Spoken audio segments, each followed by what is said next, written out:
我能理解大家都喜欢优秀的人，但大家都喜欢优秀的人，那我们这些缺点比较多的人谁来喜欢？我就觉得优秀的人应该喜欢优秀的人，你们可以拿优点去匹配对方。那我们这些缺点多的人就应该用缺点来匹配对方，对吧？哎，你两个人有同样优点的时候可以做到相互欣赏，但是两个人有同样缺点的时候也能做到谁也别嫌弃谁，对吧？你一个人打呼就是打呼，俩人打呼，对吧？同频共振。我觉得这也是好的感情。我之前看过一个新闻，我不知道你们看过没有啊？当时说有一个大姐出门逛街闯红灯被车撞了，然后给自己老公打电话，老公心急如焚，匆匆赶到现场，闯红灯被车撞了。网友都在那儿骂没有素质，只有我知道爱情。那两个人就是闯红灯，他俩甚至倒在了同一个红绿灯，你知道吗？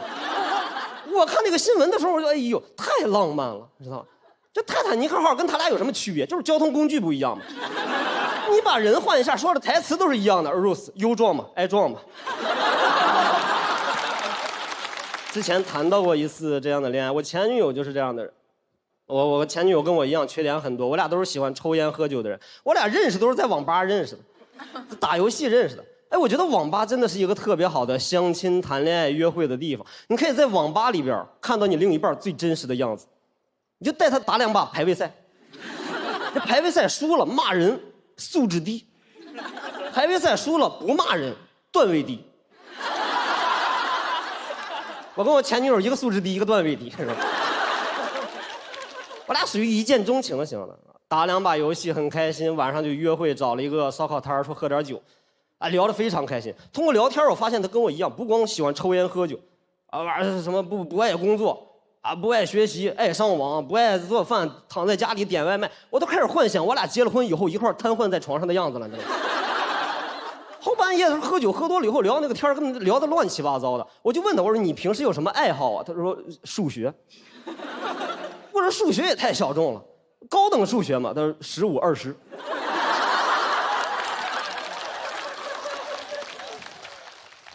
那你会吗？我说我不会，但是我可以学一学，是吧？后来我就开始拼命的追她，我觉得跟她在一起才能做到那种真正的放松，不会焦虑，不会内耗，不会瞧不起自己。开始拼命的追她，投其所好，喜欢什么送什么。她喜欢抽烟喝酒，玩命的给她送烟送酒。每次去她家我拎着烟酒，她家邻居不知道我是在追她还是在追求她的父亲，知道吗？进展特别快，大概过了半个月左右，她主动约我说来我家喝酒吧，来我家喝酒比较放松嘛，外边下雨。哎，真的，那也是那次我去跟他告白，我发现他是一个特别真实的人。这两个人在家里边喝酒放松到什么程度？就放松到我俩喝酒喝了一半的时候，当着我的面放了一个巨响的屁。我当时还觉得怕小姑娘有点尴尬，我心想才认识半个月，人家姑娘可能脸皮有点薄，不好意思。他没有，他一看，想不想？他问我想不想，知道吗？就我知道情侣之间会问一些奇怪的问题，人家问的是你想不想我，他问的是我想不想。我说我能怎么回答？我说吓我一跳，我还以为啤酒瓶倒了呢。他看我在那儿愣了，他也觉得我有点尴尬，然后还过来挑衅我。他说你会吗？我说我不会，但是我可以学。讲这儿谢谢你们。谢谢小爽。喜欢小爽这段表演的朋友，千万不要忘记为他投票。请锁票。好奇妙的一段爱情故事啊！其实理论上我们不应该追究段子的真假，或者是有多少成分来自艺术的虚构，但从情感上特别希望这小故事有一个圆满的结局。谈了有个2、3年，然后因为家里不同意就分手了。啊，那我觉得这个题材其实挺勇敢的，因为在台上就是承认自己的诸多缺点，其实是喜剧上也挺难处理的一件事儿。我就觉得有点短，没听够，不过瘾。就是我还想听后面怎么样了，包括你刚才后面你说分手了，我以为你能接着能讲下去。我之前专场最后是聊过这一段，但是就是讲到自己分手，但时长又没有那么多的话，观众可能会停在那儿说：“哎呀，怎么谈这么多年分手了？”他可能就那个情绪怕出不来，就没敢再往后讲。那看来你自己是真的陷进去了，是吧？确实当时陷进去了，听着感觉挺幸福的。其实我们都已经暗戳戳羡慕上了，都觉得特别好。光讲这事儿就让我们觉得特浪漫。就互相能那么坦诚的去相处，然后你又能把这些东西给说出来，本身就觉得我们就是笑滋滋的在那种看的感觉。而且小爽刚才说一件事，我觉得就是如果你自己都没有办法欣赏自己的优点的时候，缓解一种焦虑，就是我们可以找一个跟自己所谓臭味相投的人。对，哎，真的很开心。对，就是反而是一种同频和一种欢乐。对，而且他真实。我问他，我说我想在节目上讲你这些缺点，能讲吗？他说可以，你给我买条烟就行。太真实了，我连牌子都没要求，你知道吗？谢谢小爽，谢谢。请你先到休息区休息。接下来要上场的这一位呢，上一场就跟我们聊这所谓的脆皮中年人的日常，今天又要跟我们分享一些人到中年的小苦恼了。掌声有请戴维。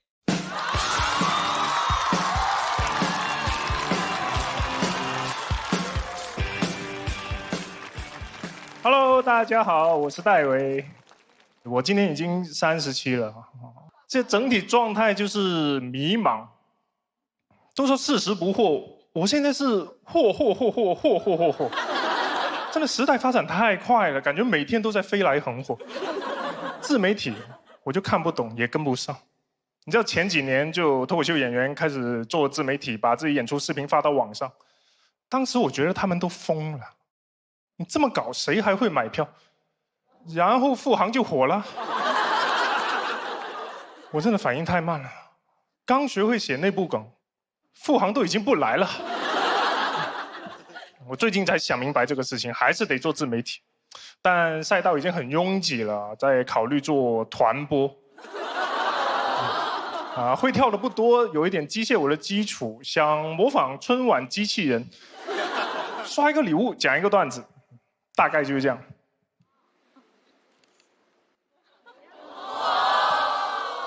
马路上压扁的老鼠是猫的薯片。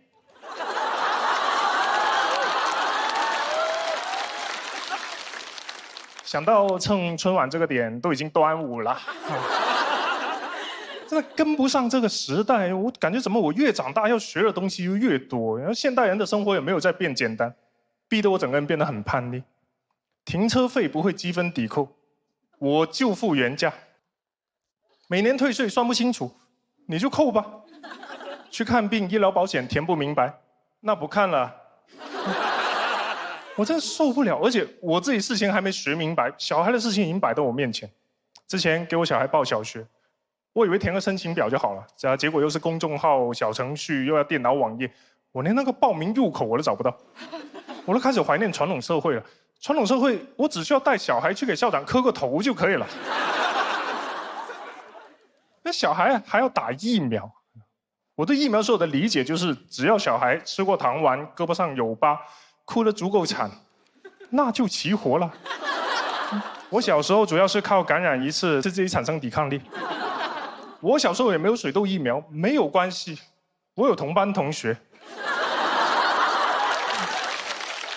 但现在疫苗也太多了啊，每一针间隔时间也不一样，很怕疫苗漏扎了，但又不能一次性打完，更怕小孩扎漏了。去了诊所不知道打什么，什么乙肝，什么流脑。我说疫苗能欧玛卡莎吗？真的太新潮了。而且为人父母，你总是想给小孩生活一个保障。那就还得会投资理财，我也不会。别人聊天都是什么仓位、杠杆，就专业术语，我只听得懂一个上天台，啥也不懂，也是不赶趟。当我听说大家都在买黄金的时候，他已经1200了，果断入手。就是这样学会了上天台啊。好像大家对中年人的期待都是必须会投资理财的，我还是很抗拒，潜意识觉得都是骗局，可能是因为以前上过当吧。当年那个理财产品叫“妈妈先帮你存起来”，其实我爸妈也不太懂这些，可能我跟不上也是一种遗传吧。前几年他们在这个房价疯涨的时候，没有选择买房啊，跑去炒股，然后套牢。吃尽时代的黑利，我一直有点抱怨，那房子多好，怎么不知道买？我就去买了。在21年的时候，以5.2的利率，一下子跟父母和解了，还是找爸妈要了首付，靠父母的托举给我举到最高点。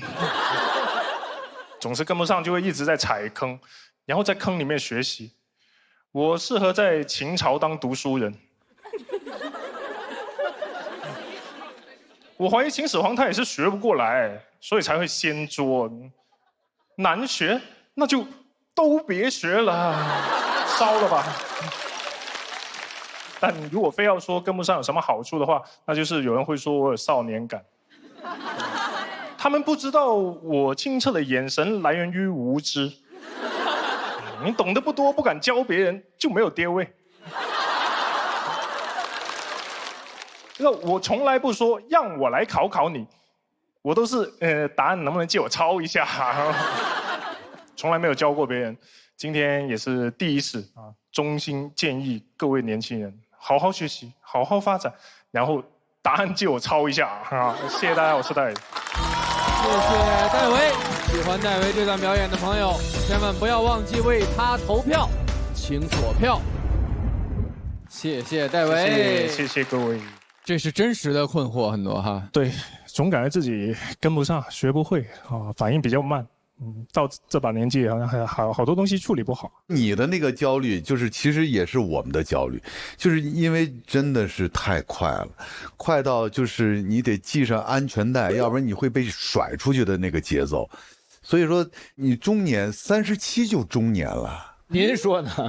我50多，那算我以为我是中年，中少年，啊，中少年。你心态不错呀。其实我也不懂你说的这些，咱们俩是同龄人，但你给人的样子很年轻，好像你在说这些事儿的时候，就是有种不匹配的感觉。我不信他不懂，因为我觉得戴维是个聪明人，人家还开那个脱口秀俱乐部呢，人家还是吧。你不有成功的这个投资理财经验吗？我是俱乐部的吉祥物了，我合伙人经常骂我是实习生。那其实我觉得是那个感觉，因为你这一段里面虽然时长跟篇幅都没有很长，但其实涉猎了很多的话题，从你个人的这个生活，什么从脱口秀嘛，甚至是自媒体啊什么这些，然后又到打疫苗，对，又一下又一下，对，然后我就觉得跳切的有点快，是稍微每一样都没说明白，好像是吧？就是因为他不懂嘛。我这么深的这节目，我这太深了。那就学吧，学无止境是。